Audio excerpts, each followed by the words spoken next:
big silence. The big silence.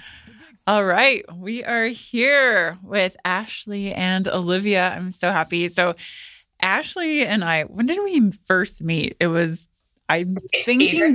Age yourselves right now. Yeah, we are. We're going to age ourselves.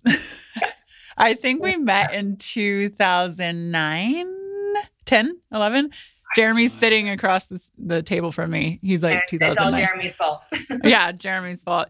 We were working with Oakley, and I was a triathlete back in the day. Imagine that, me doing triathlons.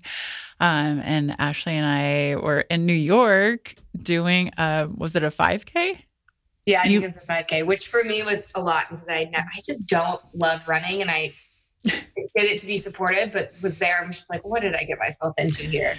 I think you beat me. I was pretty slow on that race because I was past my triathlon days. So I definitely was not at my best speed. And I was just like, please finish. That was my main goal. I was like, just finish. I know. I'm like, I'll just walk and talk to people. And yeah, it was Get the great. morale up.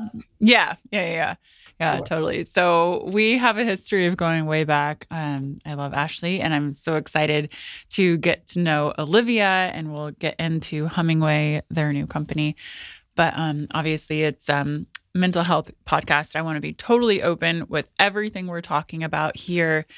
And but I'm going to ask you a question, Ashley. Do you still run? What's your workout routine? God, no. I would do it again. Like, I feel like, I think St. Jude at one point was like, would you take part in this triathlon? And I was like, oh, yeah. Like for things like that. But in general, I'm just I don't love long distance running. Like my husband loves it. I love anything else active. So like boxing or yoga or a HIIT workout, or like I just did this like whatever Pilates on steroids. Like I love all forms of activity except running.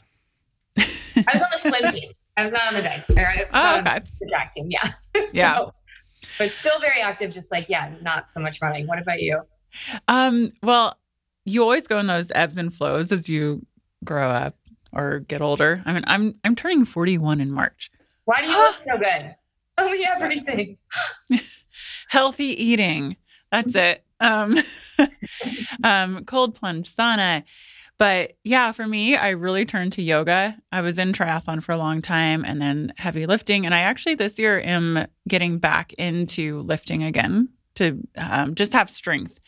Yeah. But running is not my friend anymore because I did try to sign up for a race in 2020.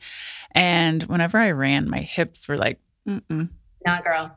No, girl. No. And you gotta find, like, listen to your body. Like, I've also been, we'll kind of get in, I think, to like cycle singing, but like you can actually sync how you work out to whatever phase of your menstrual cycle you're in. So like, I've started to really start paying attention to that as well, because for a long time I was just very like, you get up at this time in the morning and you work out and you power through, and it doesn't matter how you feel. Like I was very much on like, I wanted this like regimen.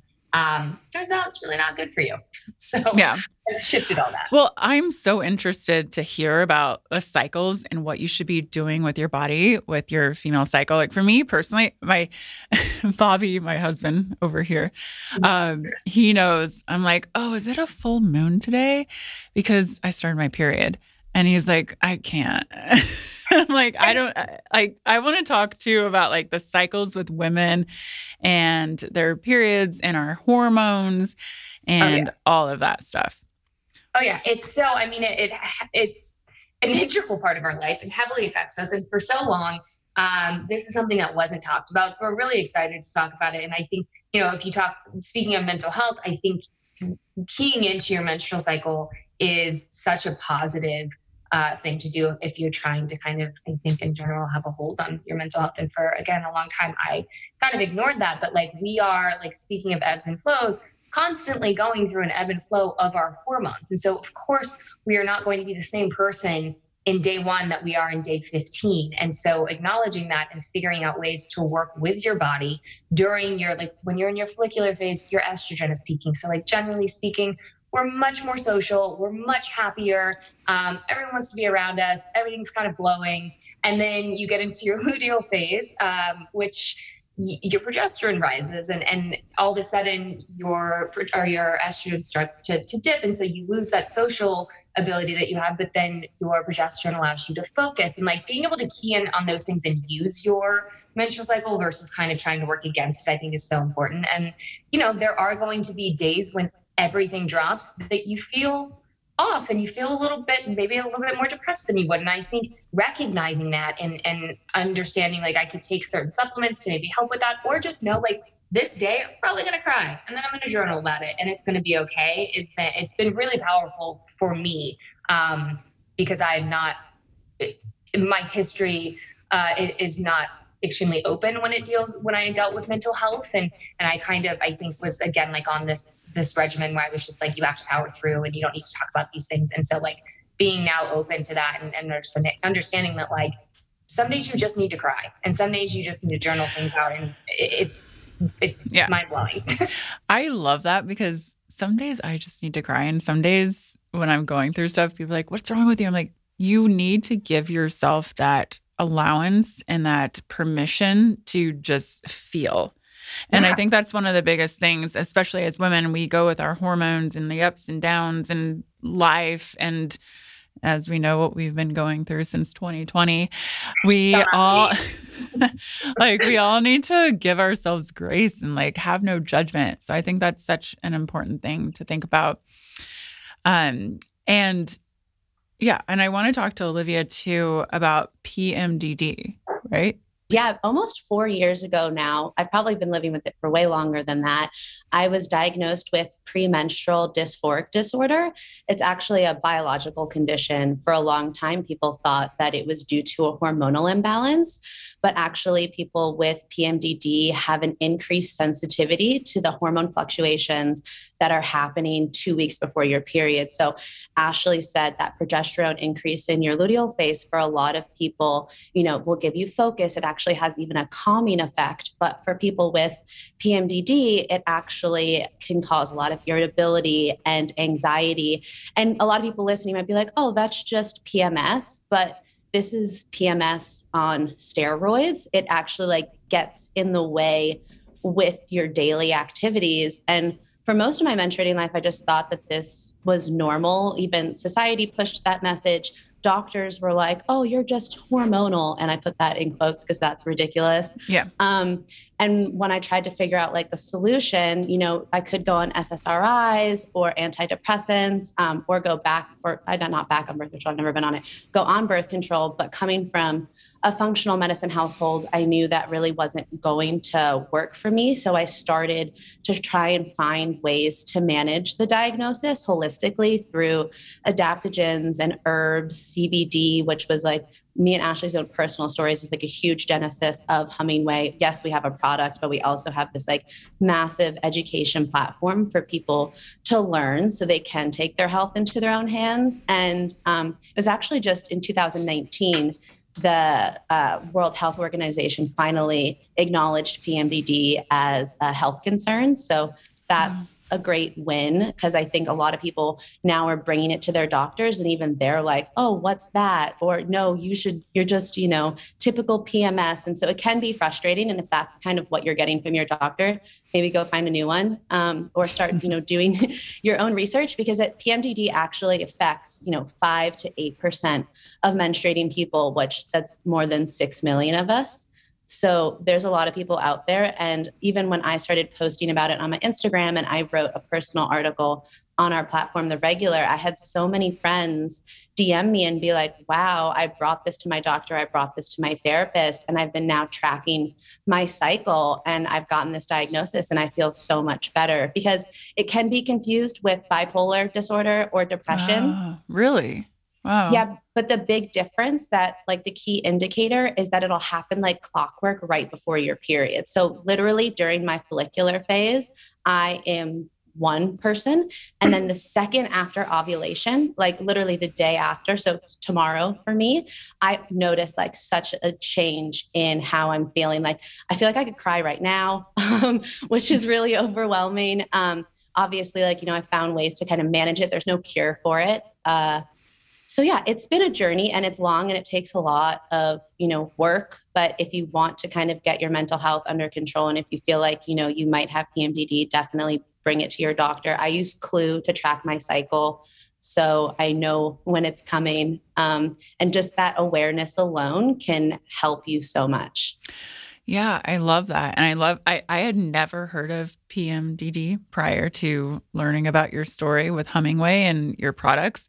And it made me think, you know, as women, men are mostly like, oh yeah, she's just premenstrual. She's having PMS and that's the excuse. But it really is. And like, I'm sorry, but men do not understand what is going on in our bodies and in our minds. Yeah. And it's, you know what, though, that is one of the things we're trying to course correct on. Like, I think going this journey for Olivia and I, we realized midway through, we're like, wow, there is so much that I didn't know about myself. And there's so many things that we've been preconditioned to kind of shut down. And like I think traditionally are like taught like, oh, you're going to get your period. It's a curse. Do everything you can to cover it up so no one knows and try not to talk about it. And like, it's probably, you're going to have this pain every month. And like, that's such bullshit. It's inaccurate. It's bullshit. Yeah. Yeah. It's bullshit. It's extremely inaccurate. And I think, you know, it's exciting for us to be able to try and blow this out of the water and say, like, this is not normal for you to feel that way. And like, we should be talking about this.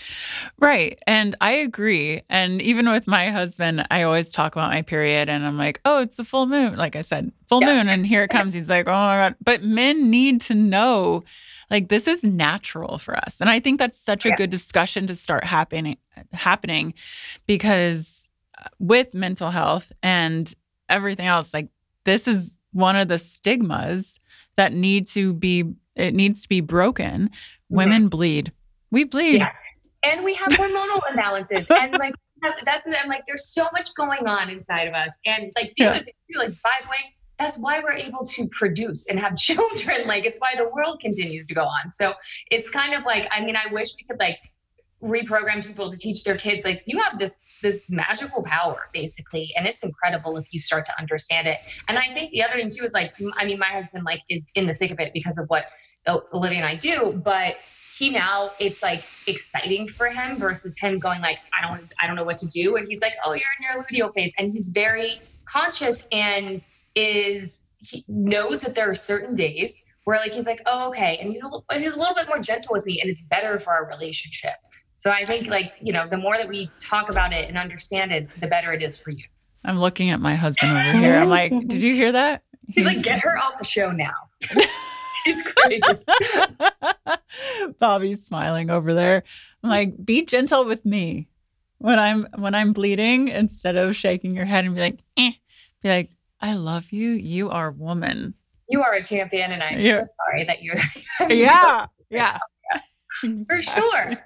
But it's just so important. And it's the same thing. I think like reproductive health and mental health. Like mental health, I feel like people 10 years ago, nobody talked about any of this. And it's such an issue. And I think there's been so many, like, we've had so many strides in the right direction. And I hope that for reproductive health as well. Yeah. So can we talk more about, so with the woman's cycle, for me, I feel like leading up to my period, I am very like low energy, a little bit down. But then after my period, I am like, whoo, that's my most creative time. Makes sense. Yeah.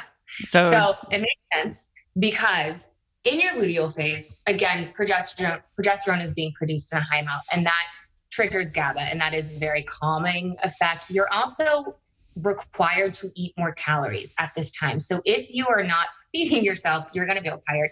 Naturally speaking, because of the progesterone production, you're going to be a little bit more calm and a little bit more tired, especially if you're continuing to work out the same way in your luteal phase that you do in, say, your follicular phase, which is when you feel that energy burst. Your estrogen is at an all-time high, and you are going to be more creative. Like when you're in your follicular phase, doing like any kind of creative cardio is highly recommended. And it's understanding these things and why they're happening, I think is so important. So it's completely normal that you're feeling these things in those two phases. I love that. Yeah, I know. It was just over the past few years that I started paying more attention to my cycle and like what I'm feeling and allowing myself, you know, that grace of my cycles. Well, you can start to plan around it also. Like, I think, again, like we've just kind of gone like, all right, whatever, it's an inconvenience in our life. But now once you start understanding more about your cycle and the phases that you're in, you can start working with them. So some people don't have this advantage, but I have the advantage of going like, all right, I'm going to do a lot of podcasts in my follicular phase, because I know that I can eloquently position things, and I know that I'm a little bit more social and fun. Like, this is the time to do it. And then when I'm in my luteal phase, I try and not take it so many things that are interactive. I try it's a great time to like kneel down and focus. Like, if you want to read a book, do it in your luteal phase, because you can sit down for like 5 hours and power through, versus in your follicular phase is a little bit different. So I think it's a really cool thing. It is really, you could use it to your advantage if you start paying attention. Yeah. So I want to switch back, Ashley, and ask you a few questions on more mental health. Yep. And your career. You've been through so much, and kind of how your mental health has been affected in your career and where you are now. And, everything, pre this, I've already introduced everyone to Ashley and Olivia and everything that you've done, but being in Twilight, and you have new movies coming out from The Immaculate Room and Max and Me and The Wrong Place and Retirement Plan. You have so much going on. Like, how do you manage your mental health? And have you had to stop and say, I need a break?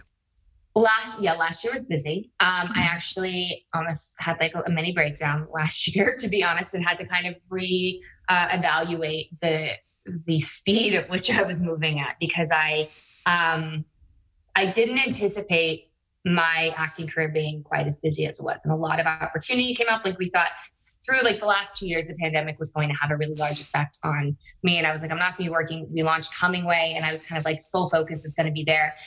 And then opportunity presented itself. And so I was kind of towing the line of both. And so while it was really exciting, I kind of pushed, I think, my mental health aside a little bit to make sure that I could get everything done, which is fine for a small amount of time, but it certainly catches up to you. And I had kind of a moment with Paul where I kind of had this like breakdown, and I was just like, I can't handle this. And we had to kind of restructure things. And Olivia came in a really, really strong way. And my family, my friends rallied around me to make sure that I was kind of taking care of myself. And it was really wonderful to see also, because traditionally I've not been the most open person about kind of my mental health and what's going on. Like, my background and how I grew up was like, if you are not good at something, you work hard enough to become good at it, which is great for work ethic, but not so great when you're dealing with your mental health, because there's only so long you can kind of carry on that way. And so the end of this year, even though it kind of made me a little sick to my stomach to think about the time, took like 3 weeks off, went to Europe, and just kind of did a like full reset, and can tell you that like, set things in motion to say like, I'm going to really put my mental health first. And that for me, it's different for everyone, but for me, it's kind of breathing techniques, journaling, if I need to cry, taking a moment to cry, and saying no to things has been really important to me. But, it's always like, I think sometimes I feel like I have a handle on it. And then other times I'm just like, I feel like it's very easy to slip away from taking care of yourself. Oh yeah, it is. And it's so important to take care of yourself. And my husband is my biggest like cheerleader. He's like, Karina, if you need to go to a deserted island for 3 months, you need to go. And they know best, right? Well, my husband's actually been a godsend. And he grew up, I think, he and Olivia in like a little bit of a different household than me. And I feel like he has like this creative outlet and like expresses himself regularly, where like I'm just more reserved in that space. And so he's been really huge and going, Ash, we need to deal with these things head on. Like, I remember him saying to me once, oh my God, I'm like, it's gonna make me cry. But at one point he was like, Ashley, what you do to yourself, how cruel you are to yourself, how much you expect of yourself, it's like you're cutting yourself internally. He's like, you're doing so much damage to yourself. And I was just like, whoa, okay. Can we talk about that more? Like, what demands do you put on yourself that are making you feel that way? Like, what is it? Is it society's expectations? Is it yours? Like, what is that? I think both. I think I always put a lot of expectation on myself. I am a bit of a perfectionist sometimes, which I try and kind of get away from, and like now try and say like, what the work you put in today was the best that you could do today, and kind of move forward. But my kind of default is like, you always have to do better and be perfect. And like, if something doesn't go, like I'm very good at like looking at like 6 different outcomes. And Paul's like, okay, so maybe one of those outcomes will happen. Maybe they don't. And then you just punish yourself for all 6 outcomes. Like, just let things happen. And I just have a very hard time doing that. And so that's certainly something that I work on every day, of kind of going like, I'm just going to go into it, and what happens, happens. And like, nobody's going to love me less if I don't perform, at this level every single day. Well, right. And nobody, like, it doesn't matter what other people think. It's well, it's not, I mean, yeah, but like, but that's all in your head. Where like, yeah, well, that's the thing where it's like, I think someone said something where they're like, I'm not responsible for how you feel about me, which was really powerful to me. And I was like, oh, if I could live my life by that. But like, I think coming into like Twilight had a really big effect on that. I was just talking to someone about when Twilight ended, the experience she had, which was probably like, it was similar to me, where like, you are in this bubble and you're at like the top, right? Mm-hmm. And I got to the top extremely quickly. And you are in this bubble. It's all we did for 5 years, and everyone wants a piece of you. You're told how to dress. You're told what to say. The people around you are paid to be around you and become like your family. But then when that ends, all of a sudden, and I'm like, I still love and have a great relationship with my publicist, but we're not together every weekend. And like, that was a really kind of, I think, hard adjustment to make too. And there became this idea of, I was like, how do I stay at that level? And it's impossible. I think for some people it may be a little bit different, but like for me, it was just like, I had to learn how to kind of move past that expectation. Yeah. I can see that. Yeah. Whew.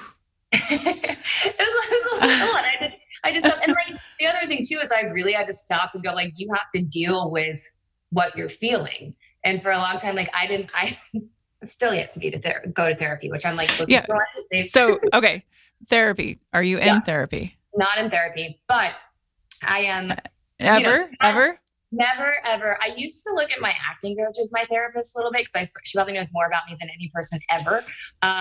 Because if you want to talk about like talk therapy, we like openly discuss and talk about triggers and all these things. But obviously that's not working. But why haven't you been in therapy? Is there a stigma against it? I see Olivia shaking her head over here. She's saying yes.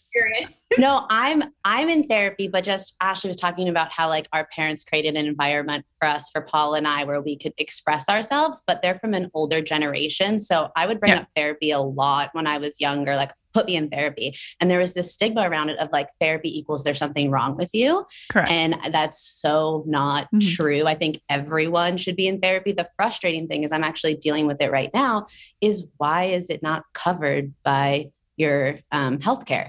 Like the fact that it's now stressing me out. I'm like, okay, $200 a week to go to therapy. Like now I'm stressed because I can't afford therapy, and like no one has access. And there's like apps like BetterHelp, but still it's like, it's the fact that it's not free really just every day blows my mind.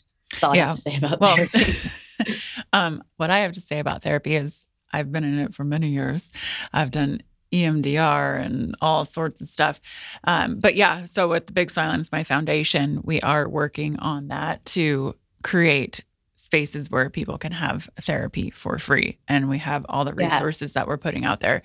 But Ashley, I'm gonna go in here. No, wait, I already said my age. How old are you? I'll be 35 in February. Look at you, little young chicken. Therapy is amazing. You gotta let it out.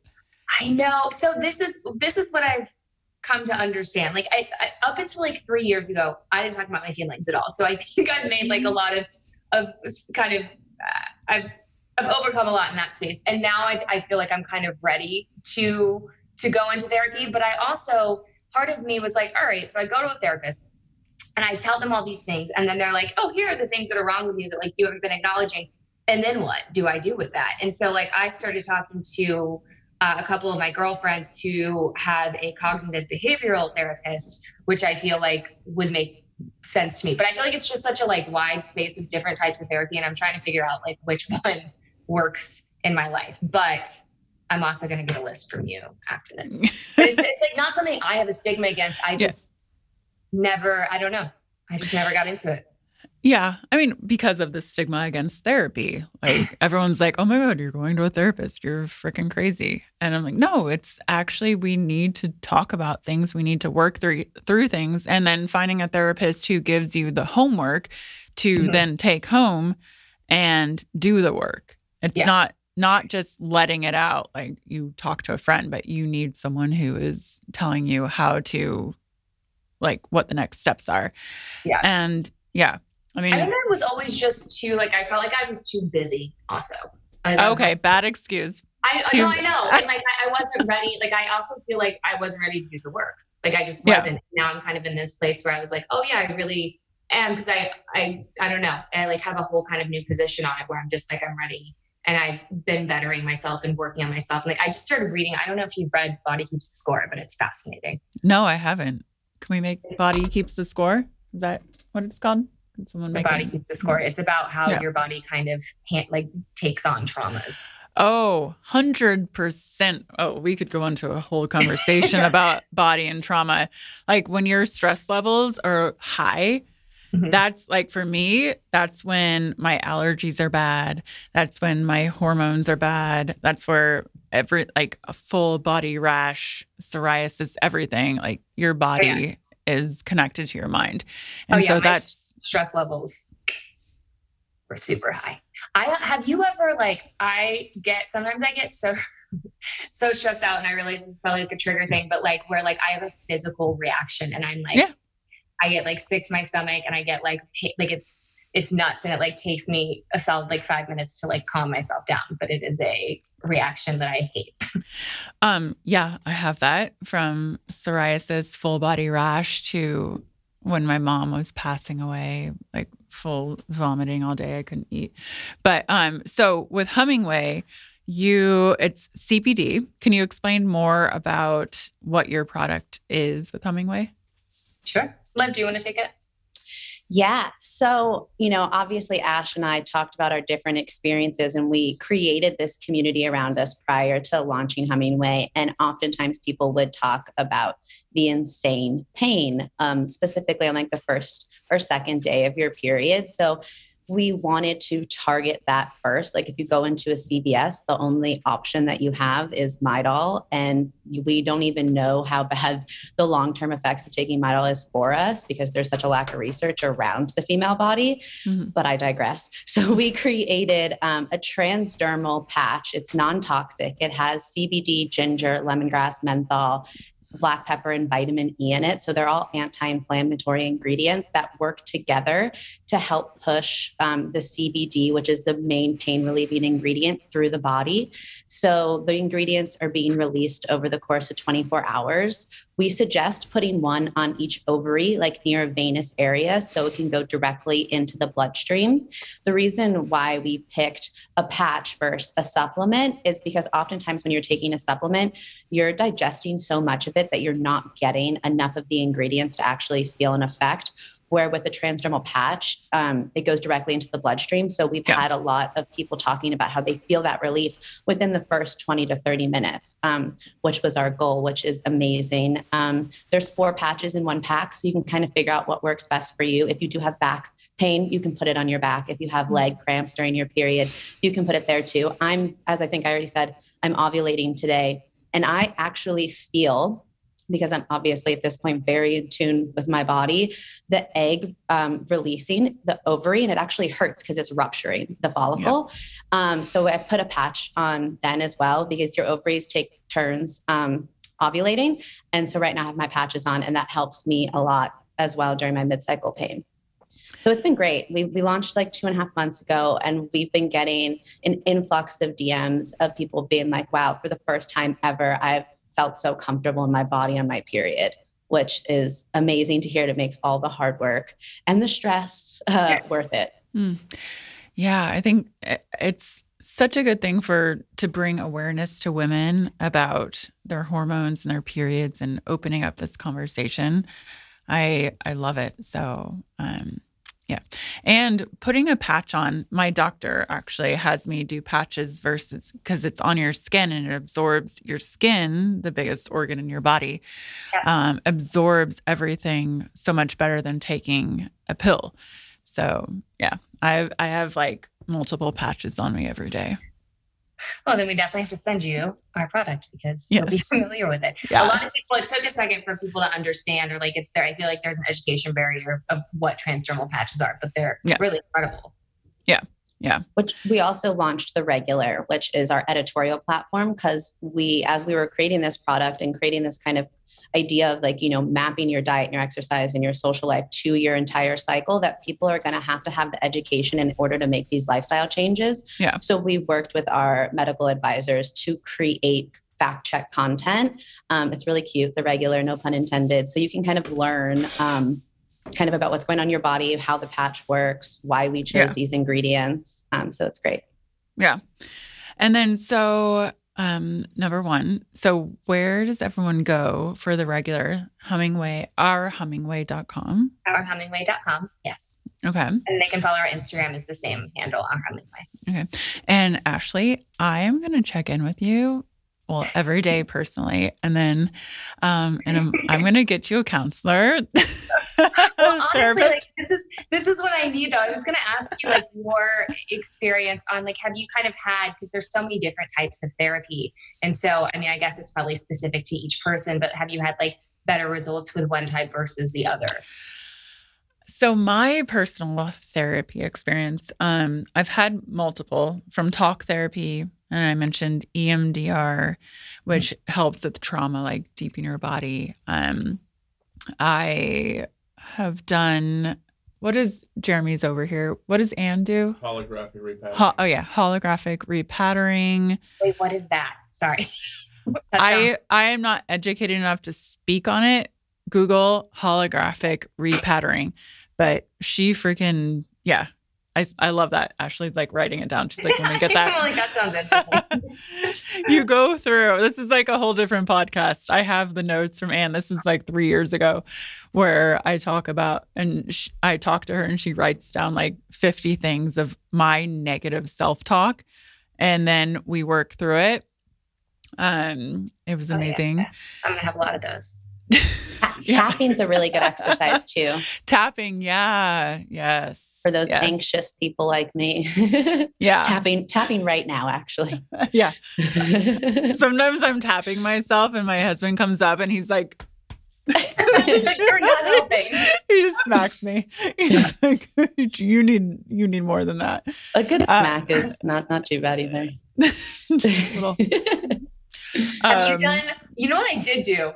I went to a shaman and did some kind of like energy work. And that was probably was the first thing that kind of stimulated me going like, I need to go work on therapy because I went in and was just like, I'm open to whatever. Like, I feel like I want to like embark on this journey and like, I'm here. So just do whatever. And it was nuts. The like stuff that he was so specific on and like the like involuntary movements and the like crying and the laugh. Like it was my mind was blown. So I went in and it was kind of mind blowing to me because I was very open, but had never had any kind of experience like this. And I had just spoken to my husband about, I was like, I kind of feel like I'm holding on to this resentment and with this person in my life. And it just now dawned on me. And I feel like it's something that I need to address.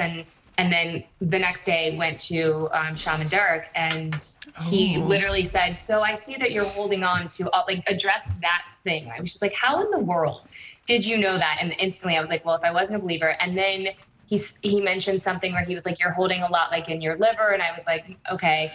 And then kind of went through the process of pulling energy out. I mean, it was like exhausting, but incredible. And then I went to my holistic doctor and she was like, oh, your liver's not operating properly. And it was just like, everything, it was literally like, I felt like I was like, oh, I was in the right place at the right time because there was all these things that were like, if you don't believe this, here are the things that kind of line up to exactly what he's saying. And so it was a really wonderful experience and kind of made me realize I was like, oh, this is probably a path I need to continue down because it seems like there's certain things that my body is holding on to.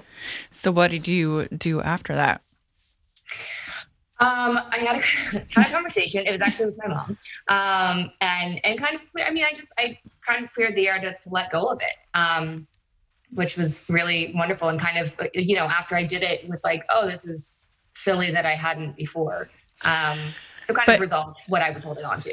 So how did you? Because I'm sure people listening would want to know, like, how do you just let go of it? What does that mean? Well, working with Derek, part of it was him actually physically pulling, I'm sure, I don't know if you guys have seen, I feel like Julianne Hough did this publicly and people were like, what is happening? We're like, your body involuntarily moves and there's energy being pulled out of you. So a lot of it, I think, was the work that he did.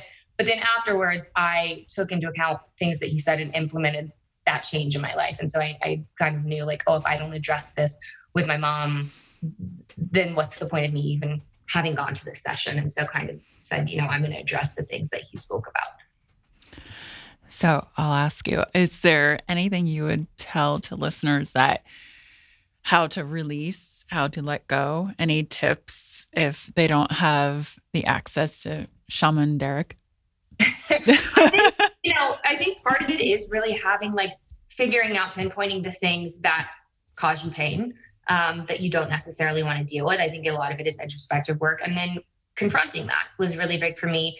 Also, ideally you could find a space that is like a mountaintop or whatever. But I think just honestly screaming and releasing energy that way is always quite helpful for me.